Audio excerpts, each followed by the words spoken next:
নিচে নিচে রাখতে হবে, এইখানে দিতে হবে। তারপর আমরা এখানে টাচ করব, ধরে রাখবো, কোনোভাবে যাতে না নড়ে, তাহলে পড়ে যাবে।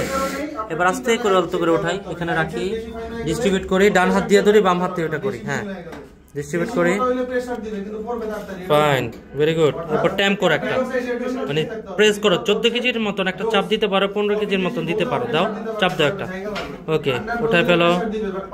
এবার চলে আসো এখানে, এখান থেকে স্কিম শাওয়ার থেকে পানিটা ছাড়লাম। এবার অ্যাডজাস্ট করো, ট্রাই করো 1 চামচের লাগানোর। হ্যাঁ, হচ্ছে বুদ্ধির কাজ। কাপ নাও ভাই।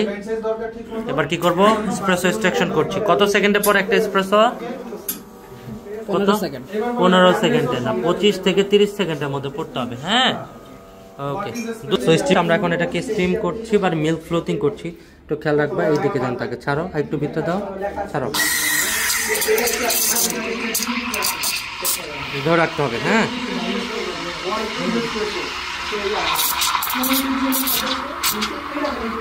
বাহ, সুন্দর স্টিম হচ্ছে। বন্ধ করে দাও।